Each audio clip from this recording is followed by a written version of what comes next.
Hi everyone, my name is Natalie and the topic I chose is atmospheric optics, atmospheric color, and light phenomena. These are the learning outcomes. Number 1, why is the sky blue? Number 2, why are sunsets red? Number 3, why does starlight twinkle? Number 4, why do we sometimes see a green flash on the upper rim of a setting or rising sun? Number 5, how is a mirage created? Number 6, the formation of sundogs, sun pillars, and sun halos. Number 7, the formation of rainbows. And number 8, this is one that I added in, just something I came across that I thought was interesting. What is a firefall? First, some basic terminology. What is a photon? A photon is a particle of light. It is a bundle of electromagnetic energy that gets released when an electron jumps from its excited state back down to its grounded state. Electrons are confined to a fixed distance from the nucleus. Each energy level is referred to as a shell. When receiving radiation, the electron is in an excited state and jumps to its next shell. When the electron returns to its ground state, it releases an energy in the form of a proton. Absorption refers to an energy transfer to the absorber. The absorber gains energy and warms, while the amount of energy delivered to the Earth's surface is reduced. And there's emission, the process by which a higher energy state of a particle becomes converted to a lower one through the emission of a photon, resulting in the production of light. Radiation is one of the 3 energy transfer mechanisms besides convection and conduction, but it is the only one that can be propagated without a transfer medium. Radiation is emitted by all matter and consists of a magnetic wave and an electric wave perpendicular to each other, also referred to as electromagnetic radiation. The 2 rise and fall in unison. It travels at the speed of light, which is 300,000 kilometers per second, and depending on the wavelength, the radiation might pass through the atmosphere or be absorbed. Here's some vocabulary words. Amplitude refers to the height of the wave. Wavelength is the distance between wave crests. Frequency is the number of waves that pass a certain point in a specified amount of time. So basically, the shorter the wavelength, the higher the frequency, and therefore the greater the energy. Insolation just refers to the incoming radiation from the sun. This is a diagram of an electromagnetic wave. You can see the electrical wave and the magnetic wave. They propagate in the same direction, and they both rise and fall in unison. And you can see the wavelength it's showing you here. It's the distance between wave crests. This is the electromagnetic spectrum. We're pretty much just dealing with the band of visible light. The shorter wavelengths are on the left, where violet is, and the longer wavelengths are on the right, where red is. The shortest wavelengths are actually gamma rays, and they can do some pretty nasty stuff to soft tissue. But we're only going to be talking about the visible spectrum. Spectrophotometry and the color wheel just talks about when a surface absorbs light of a particular color, we perceive that object as the complementary color. When a white light shines on a medium, if any wavelengths are absorbed, we perceive the reflected remaining combination of wavelengths as the color of that surface. For example, if the surface of an object absorbs red, that same object will appear blue to our eyes, as shown in the color wheel. A spectrophotometer is just an instrument that measures the amount of photons absorbed after it passes through a substance. Learning outcome number 1, why is the sky blue? It's due to selective scattering. Gases in the atmosphere are selective absorbers and emitters of electromagnetic energy. Clouds exhibit non-selective scattering, which is why they appear white. Diffuse radiation refers to the scattered energy that reaches Earth's surface. Rayleigh scattering is what's responsible for the sky looking blue to us when radiation is scattered by atmospheric agents that are smaller than 1/10 the wavelength of incoming radiation. It is biased towards the shorter wavelengths, so blue light is scattered away more effectively by air molecules than is the longer wavelength red light. Also responsible for the blue tint of the atmosphere when viewed from space, because some of the light is scattered backwards into space, and backscattering is also biased towards the shorter wavelengths. These are just some radiation absorbing gases. Carbon dioxide effectively absorbs long wave radiation. Oxygen or ozone effectively absorbs UV light. Water vapor is an effective absorber of infrared light and thermal radiation. And everyone's heard of the greenhouse effect, the increase in the absorption of outgoing long wave radiation by greenhouse gases, which causes an increase in temperature. This is just illustrating Rayleigh scattering. You can see that when we get the direct sunlight in the daytime, the blue light is the first to be scattered away by the particles of the atmosphere. Number 2, why are sunsets red? Also due to Rayleigh scattering, except the light has to travel at a longer distance since the sun is at a lower angle. As the sunlight beam travels a longer path, the shortest wavelengths of radiation are depleted, so that the longer wavelengths make up an increasing percentage of the sunlight. The sky in the vicinity of the sun thereby takes on a reddish tint due to the depletion of the shorter wavelengths.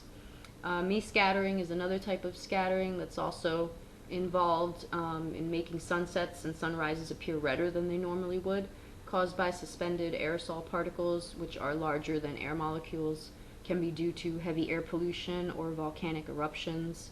Predominantly forward scattering, which diverts relatively little energy back out into space. This is just illustrating diffuse reflection, otherwise known as scattering. You can see the sun sitting at a lower angle in the sky and how the light particles have to travel a longer distance through the atmosphere, so by the time we see it, the violet and the blue have been scattered out. Why does starlight twinkle? Some more vocabulary words.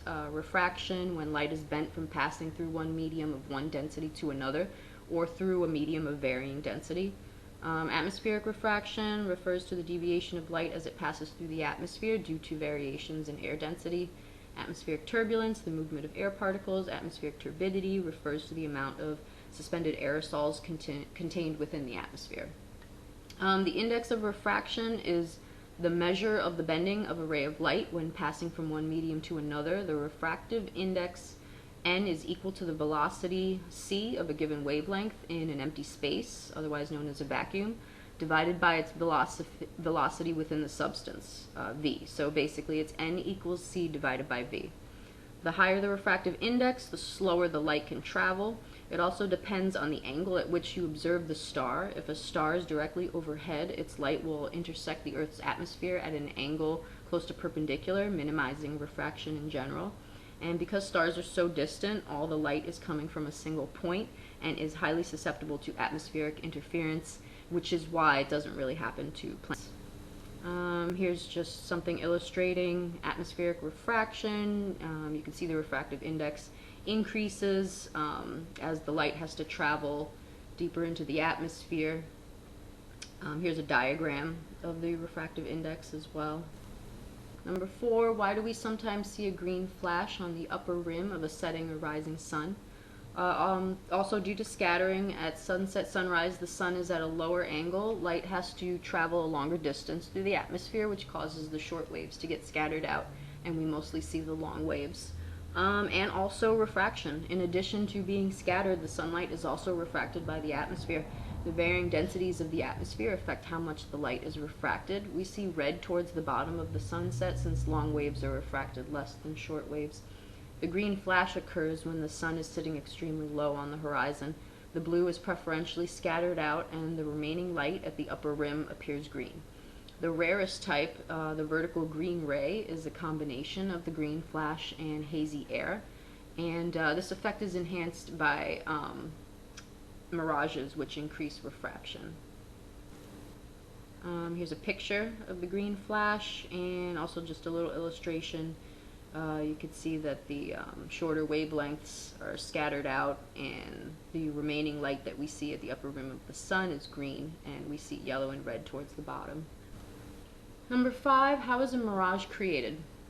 This is due to atmospheric refraction. Mirages are caused by an extreme change in air density, which distorts light particles, usually due to an extreme change or inversion in temperature, such as a puddle on hot asphalt or the air above snow. Increasing temperature gradients increase density gradients, with cooler temperatures having higher densities and warmer temperatures having lower densities. Light travels slower in a denser medium. So in other words, the higher the density of the air, the slower the light. There's 2 kinds of mirages. There's superior mirages. Occurs when air below the line of sight is cooler than the air above it, also known as a temperature inversion. Images such as the sunrise and the sunset across the horizon appear higher than they actually are. And there's inferior mirages, which occur when the air on the ground is much warmer than the air above it. Commonly known as highway water pools, the image appears lower than it is and sometimes inverted, kind of like a mirror effect. So this is a diagram of how a superior mirage is formed. You can see the light being bent upwards towards the warmer, lower density air, and our eyes perceive that as being higher on the horizon than it actually is. And then we have inferior mirages where we have the bending of the light and also reflection, which gives that mirror effect. And this just shows you the difference between a superior mirage and an inferior mirage. Number 6, the formation of sundogs, sun pillars, and sun halos, caused by the refraction, reflection, and dispersion of light through ice particles of cirrostratus clouds. Sun halos are when the light is bent at a 22-degree angle through hexagon-shaped ice crystals that act as prisms, creating a circular halo around the sun, or the moon, or any light source, really. Sundogs appear as a pair of white patches to the left and right of the sun. Ice crystals consist of flat hexagonal plates which orient themselves horizontally. As the crystals float downwards, the light is refracted horizontally to the left and to the right. Sun pillars are vertical beams of light which extend above the light source. Ice crystals consist of flat hexagonal plates that orient themselves horizontally. Each flake acts as a tiny mirror, and their presence at varying altitudes causes the reflection to appear elongated vertically. Here's a picture. You can see the different types here: the sun halo, the sun pillar, and the sundogs. And here's a diagram of the light being refracted, reflected, and then dispersed after the light travels through the hexagon-shaped ice crystal. Number 7, the formation of rainbows, reflection, the process where radiation is simply redirected away from the surface without being absorbed. That's why you see all those different wavelengths. Refraction is the bending or slowing down of light as it passes through one density to another, and dispersion is separating that white light into its constituent wavelengths. A prism is a transparent body which displays all these processes. A transparent body with 3 rectangular planes and 2 equal or parallel triangular bases. At least one surface must be angled. Reflection occurs within the prism, and the refraction of the light occurs both when entering the prism and when exiting the prism. In a rainbow, white light is dispersed or spread out through a water droplet, a raindrop, according to wavelength. Red is at the outer edge and violet is at the inner edge because short waves travel slower through the droplet than the long waves do. There's 2 kinds of rainbows that we're going to be talking about. Primary rainbow is the typical one. The light leaves the droplet at one angle depending on the position of the sun. Red is on the outside and violet is on the inside. And then we have the secondary rainbow sometimes. Some of the light continues to bounce around inside of the droplet and then leaves at a different angle. It's fainter than a primary rainbow and only seen when there is lots of light. It is outside the primary rainbow and the colors are reversed, with violet on the outside and red on the inside, since it is twice internally reflected within the water droplet.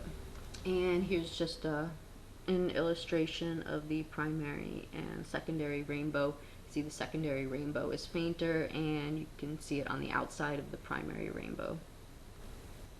And number 8, what is a firefall? A rare natural phenomenon that requires just the right conditions. Requires enough snow melting for the water to create the waterfall, a clear sky for enough light to hit the fall, and the sunlight at just the right angle to illuminate the fall. It occurs just before sunset around the 2nd week of February at Horsetail Falls in Yosemite National Park, and it makes it look like it's kind of like lava flowing, or as if, you know, it's actual fire. The waterfall is made of fire. You could see here it shows in February this occurs because the sun is sitting at a lower angle and it's at just the right angle to hit the waterfall and illuminate it in such a way. And I included a short video here so you guys could get a look at it.